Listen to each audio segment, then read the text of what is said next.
नमस्कार दोस्तों, कैसे हैं आप लोग। उम्मीद करते हैं कि एकदम अच्छे होंगे।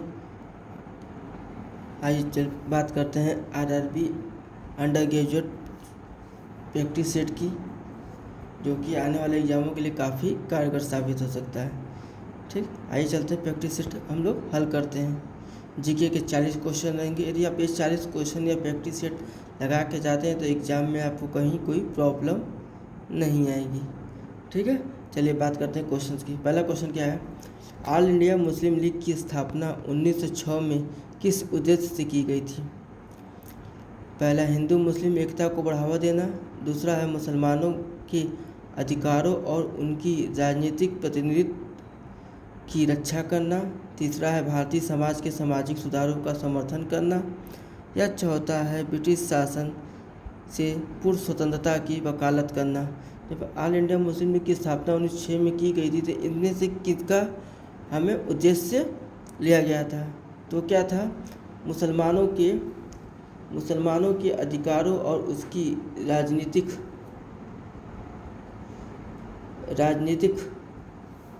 प्रतिनिधित्व की रक्षा करना। Option number second. चलिए बात करते हैं सेकंड का। निम्नलिखित में से किसे शुष्क बर्फ के रूप में जाना जाता है।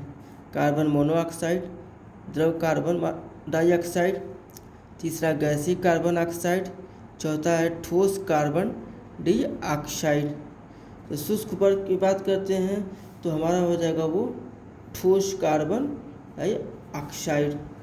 क्या हो जाएगा हमारा, चौथा है ठोस कार्बन डाइऑक्साइड।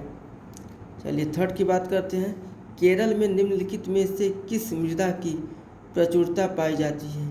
केरल में निम्नलिखित में किस मृदा यानी कौन सी मिट्टी की प्रचुरता सबसे ज़्यादा पाई जाती है। तो वहाँ पे कौन सी मिट्टी पाई जाती है, लैटेराइट मिट्टी। कौन सी, लैटेराइट मिट्टी।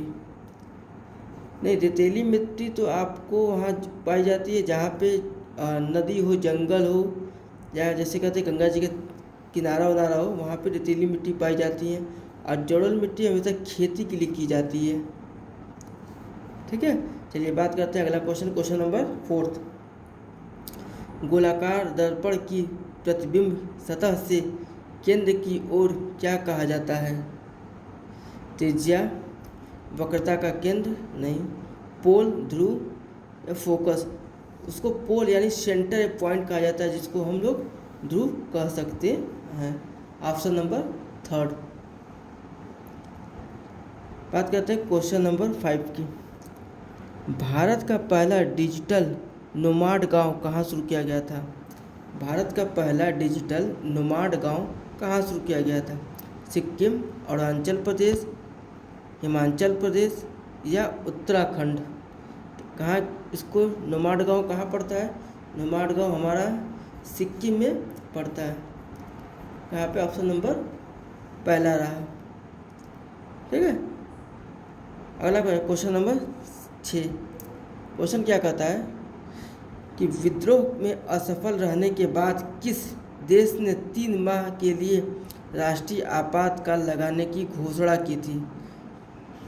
राष्ट्रीय आपातकाल रहने की घोषणा की थी। विद्रोह में जब असफलता पाने के बाद भी राष्ट्रीय आपातकाल में 3 माह के लिए आपातकाल लगाया था। तुर्की, सीरिया, सूडान या ईरान। तब विद्रोह इसका हुआ था, तब उस टाइम इसमें सबसे ज़्यादा अकाल पड़ा था इसमें, ये तुर्की। Option number 1। ठीक है, हो गया। आइए बात करते हैं अगला क्वेश्चन। बेटन कप निम्नलिखित में से किस खेल से संबंधित है। बेटन कप किससे संबंधित है, फुटबॉल, हॉकी, बैडमिंटन, क्रिकेट। तो ये हमारा होगा ऑप्शन नंबर 2, हॉकी। ठीक है, और एक चीज़ और बताया कि हॉकी में जो प्लेयरों की संख्या होती है वो 9 होती है, क्रिकेट में 11 होती है, बैडमिंटन में 2 होती है और फुटबॉल में भी 9 होती है। ठीक, इस चीज़ को ध्यान दीजिए, इससे क्वेश्चन बनते रहते हैं हमेशा। चलिए बात करते हैं अगले क्वेश्चन की। Question number 8। भारत ने एक वर्ष में शून्य खुराक वाले बच्चों की संख्या में कितने प्रतिशत की कमी की गई। बच्चों के एक वर्ष में शून्य खुराक वाले बच्चों की संख्या कितने प्रतिशत की कमी की गई, तो हो जाएगा 23%, 43%, 53% या चौथा है 63%, तो वो होगा 43%। ठीक, ऑप्शन नंबर 8 कंप्लीट है। अब बात करते हैं क्वेश्चन नंबर 9। बैक्टीरिया में वृद्धि किसके द्वारा नापी जाती है?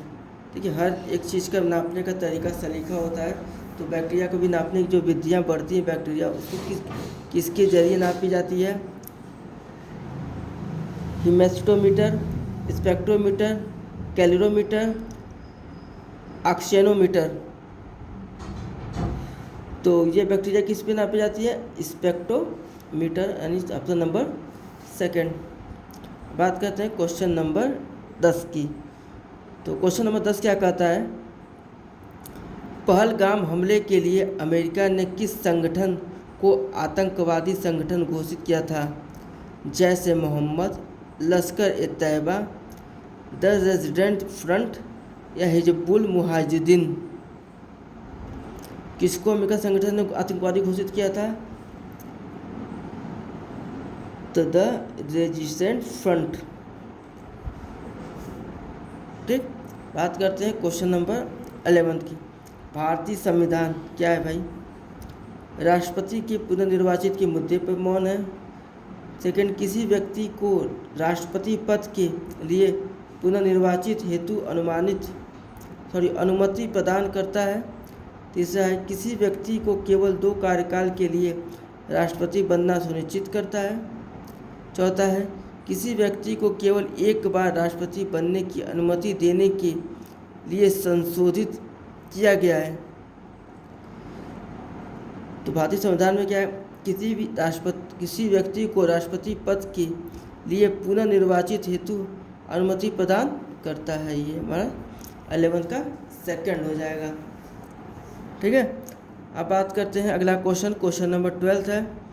चिकनी मांसपेशियां में पाई जाती हैं। तो चिकनी मांसपेशियां में क्या पाई जाती हैं? पैरों की मांसपेशियों में, भुजाओं की मांसपेशियों में, आमाशय में, या चौथा है हृदय में। पैरों की मांसपेशियों में चिकनी नहीं होती है, आमाशय में नहीं होता, हृदय में नहीं होता, तो बचता क्या है? भुजाओं की मांसपेशियों में, ऑप्शन नंबर 2 है। ठीक है, अब बात करते हैं क्वेश्चन नंबर 3 की। संयुक्त राष्ट्र संघ परिषद ने सभी 15 सदस्यों को सर्वसम्मति में कौन सा प्रस्ताव पारित किया था? प्रस्ताव 2788, प्रस्ताव 2644, प्रस्ताव 2955 या चौथा है प्रस्ताव 2322। तो कौन सा प्रस्ताव इसमें पारित किया था? तो इसमें पारित किया था प्रस्ताव 2788, ऑप्शन नंबर ए। ठीक है, अब बात करते हैं क्वेश्चन नंबर 14 की। सर्वाधिक ऊंचाई पर हवाई अड्डा है कौन सा भाई? सर्वाधिक ऊंचाई पे हवाई अड्डा है तिब्बत का, नेपाल का, भारत का। भारत का तो नहीं है, चीन का भी नहीं है, और जहाँ तक हम जानते हैं नेपाल का भी नहीं है, तो बचता क्या है? तिब्बत। तिब्बत का ऊंचाई पे, सबसे ऊंचाई पे इसका हवाई अड्डा है। ये क्वेश्चन इम्पोर्टेंट हम ले सकते हैं, क्योंकि क्वेश्चन ऐसा बार बार पूछा जाता है। ठीक है, अब बात करते हैं क्वेश्चन नंबर 15। भारत में डैश डैश तक अपनी अर्थव्यवस्था को 4 ट्रिलियन से 32 ट्रिलियन तक बढ़ाने का लक्ष्य रखा। 2047, 2048, 2049 या 2050। तो ये था करंट अफेयर क्वेश्चन था, ये 2047। ठीक है, चलिए बात करते हैं अगला क्वेश्चन नंबर 16। क्वेश्चन क्या कहता है? कोई मांग अनुदान कब बनती है? पहला है जब मांग प्रस्तावित होती है, दूसरा मांग में विचार विमर्श समाप्त होने के बाद, तीसरा मांग की स्वीकृति के बाद, या चौथा जब बजट सत्र समाप्त हो जाता है। तो इसमें आंसर होगा हमारा मांग की स्वीकृति के बाद, ऑप्शन नंबर 3। चलिए बात करते हैं अगला क्वेश्चन नंबर 17। क्वेश्चन नंबर 17 ये बनता है हमेशा खतरा। ठीक, क्वेश्चन भी बढ़िया है कि 10 वर्षों में भारत में सकल प्रत्यक्ष कर संग्रह में कितने प्रतिशत की वृद्धि हुई है? 133%, 274%, 353% या 474%। तो इसका आंसर होगा 274%। ठीक है, अब बात करते हैं क्वेश्चन नंबर 18 की।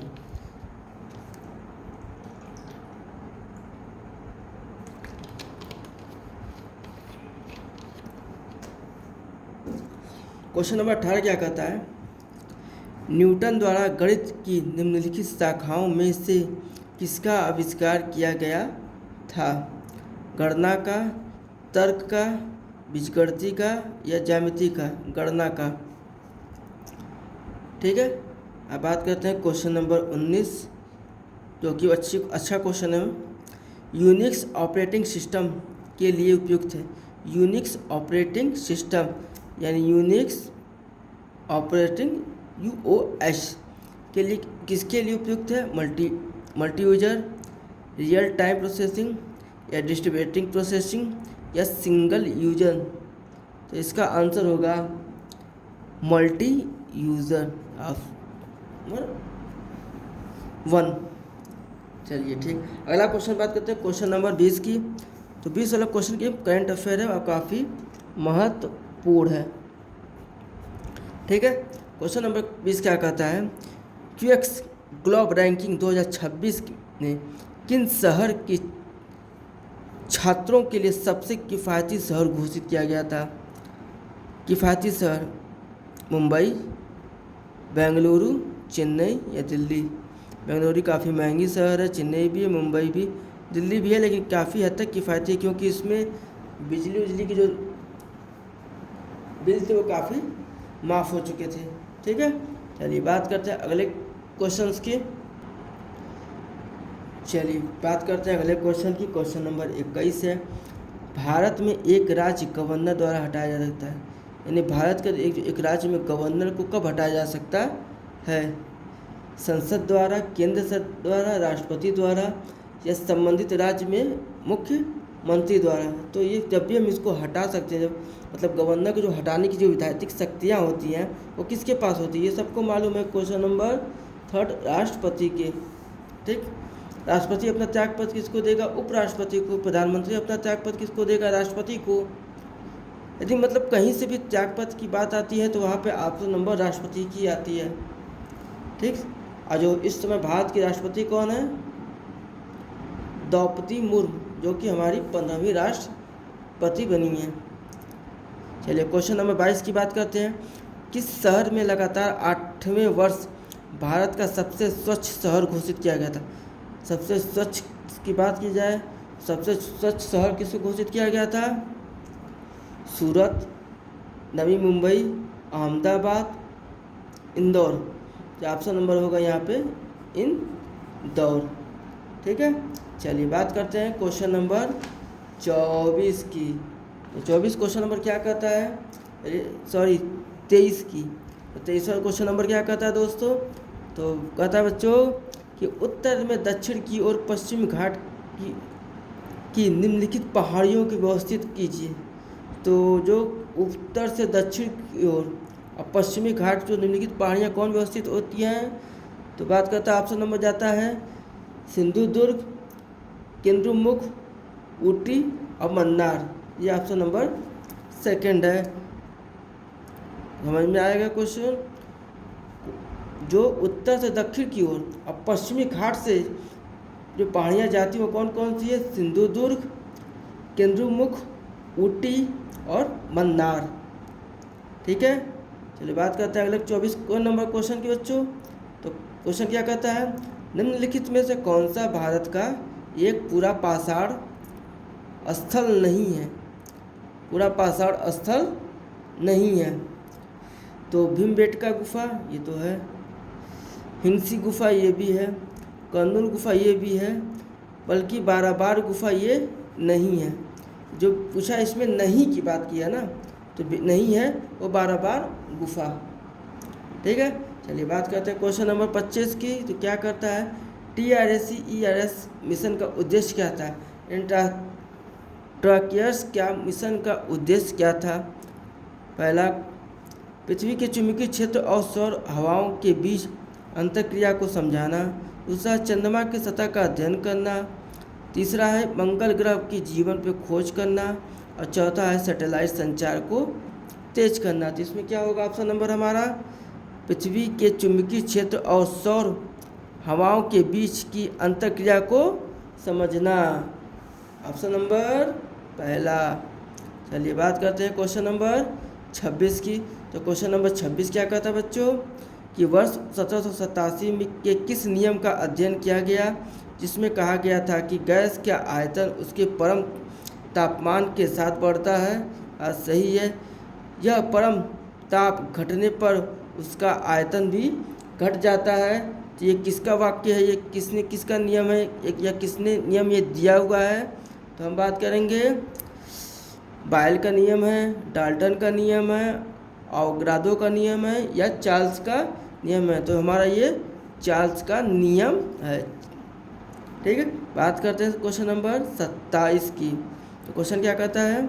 128 वर्षों के बाद क्रिकेट के इतिहास में आगामी ओलंपिक में शामिल किया जाएगा। 128 वर्षों के बाद क्रिकेट को किस आगामी ओलंपिक में शामिल किया जाएगा? यानी अब ओलंपिक की संख्या में क्रिकेट भी आना स्टार्ट हो जाएगा। तो कौन से शहर से आना ये स्टार्ट होगा? तो ये हो जाएगा पेरिस 2028 से, टोक्यो 2032 से, ब्रिस्बेन 2032 से, या लॉस एंजलिस 2028 से। तो क्या हो जाएगा? लॉस एंजलिस 2028 से। यानी 2028 में जब भी ओलंपिक होंगे इसमें क्रिकेट को भी श्रेणी में रखा जाएगा, या क्रिकेट को भी इसमें श्रेणी में दिया जाएगा।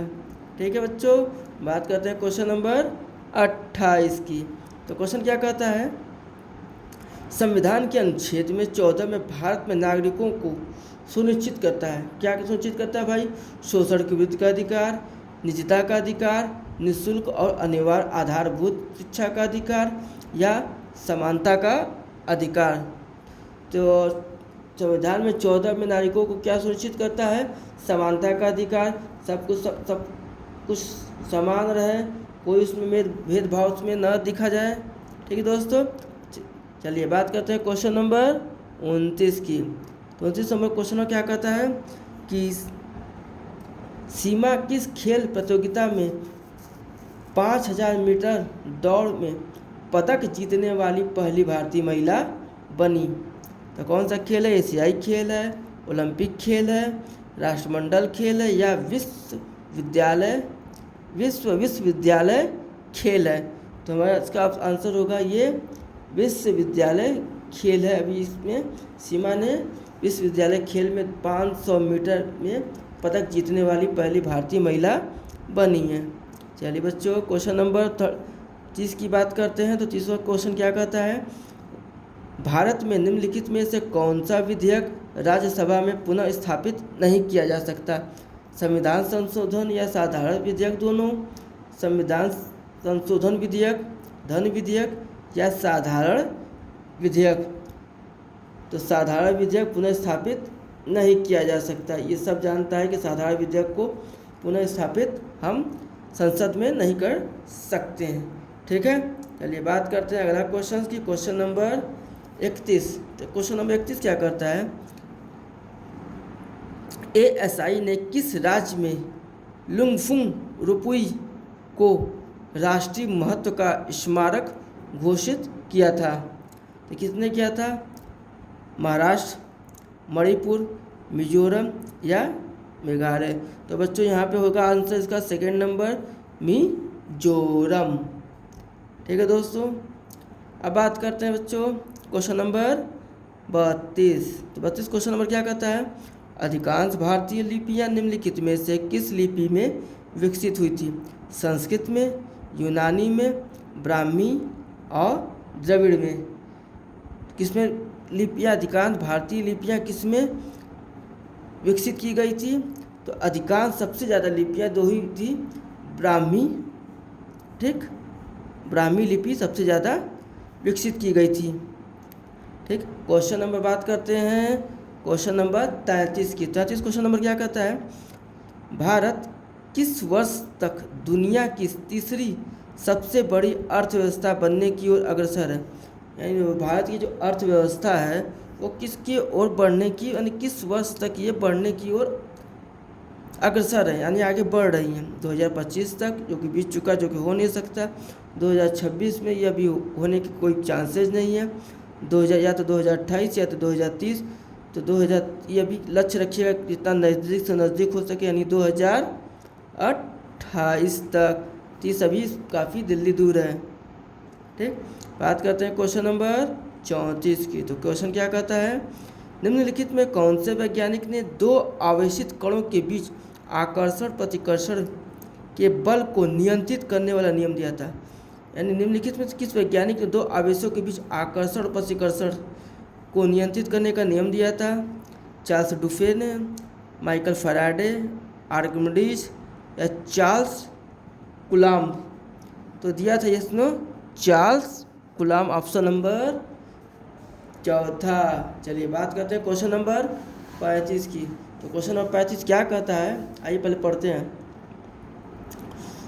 समुद्री वित्त पोषण शिखर सम्मेलन 2025 कहाँ आयोजित किया गया था। मुंबई, नई दिल्ली, चेन्नई, कोलकाता। कहाँ आयोजित किया गया था, मुंबई, नई दिल्ली, चेन्नई या कोलकाता। तो यहाँ ऑप्शन होगा कि जो शिखर सम्मेलन है हमारा, वहाँ कहाँ किया गया था, वो नई दिल्ली में। ठीक है दोस्तों, चलिए बात करते हैं क्वेश्चन नंबर 36। तो क्वेश्चन नंबर 36 क्या कहता है दोस्तों, आइए पढ़ते हैं। संघनन प्रक्रिया से संदृढ़ है। पहला जल का जल वाष्प में परिवर्तन होना, जल वाष्प का ठोस रूप में परिवर्तित होना या जल का ठोस रूप में परिवर्तित ही होना। अगला है चौथा है जल वाष्प का इसके द्रव के रूप में परिवर्तित होना। तो हो जाएगा जल वाष्प का इसके द्रव के रूप में परिवर्तित होना, यानी ऑप्शन नंबर चौथा। समझ में आया। चलिए बात करते हैं क्वेश्चन नंबर 37 की। तो 37वां क्या कहता है, पौधों में वह प्रक्रिया है जिसमें जल वाष्प के रूप में पत्तियों से बाहर आते हैं क्या कहलाते हैं। आमचन, परागसरणीय दाब, वाष्पोत्सर्जन या श्यानता। यानी वह प्रक्रिया जिसमें जल वाष्प के रूप में पत्तियां बाहर की तरफ आती हैं। तो बाहर की तरफ किस में आती हैं, तो ये हमारा हो जाएगा वाष्पोत्सर्जन। किस में होता है, वाष्पोत्सर्जन। चलिए बात करते हैं क्वेश्चन नंबर अगला नंबर 38। तो क्वेश्चन क्या कहता है, भारत सरकार ने हाल ही में लक्षद्वीप के किस द्वीप को रक्षा उद्देश्यों के लिए अधिग्रहित करने की प्रक्रिया शुरू की गई थी। पहला किसको, कावारती, मिनिकॉय, अगती या बित्रा। तो किसको किया था उसने, बित्रा को। ठीक है, बात करते हैं क्वेश्चन नंबर अगला, जो कि नंबर हमारा 39 इसको हम सेकेंड लास्ट भी कहते हैं। क्वेश्चन क्या कहता है, क्वेश्चन को पढ़ते हैं। निम्नलिखित में से कौन सा कोशिका निकाय कोशिका में प्रोटीन के संश्लेषण के लिए उत्तरदायी है। गाल्जी संरचना, राइबोसोम, लाइसोसोम या केंद्रक। तो कौन सा ये, राइबोसोम। जो बच्चे चैनल पे नए हैं, चैनल को लाइक करें, सब्सक्राइब करें, ताकि अच्छे अच्छे क्वेश्चन हम उनको दे सकें। प्रैक्टिस सेट हम उनकी जितना अधिक से अधिक अंडर ग्रेजुएट एग्जाम के पहले हम उनकी प्रैक्टिस करा सकें। ठीक है, चलिए क्वेश्चन नंबर 40 क्या कहता है, आइए देखते हैं। भारत के संविधान में प्रदान किए गए 6 मौलिक अधिकारों में से कौन सा मौलिक अधिकार शामिल नहीं है। तो पहला धार्मिक स्वतंत्रता का अधिकार, अनुच्छेद 25 से 28। संवैधानिक उपचारों का अधिकार, अनुच्छेद 32 से 35। ये तो है, ये भी है। अब बात करें थर्ड, सांस्कृतिक एवं शैक्षिक अधिकार, अनुच्छेद 29 ये भी है।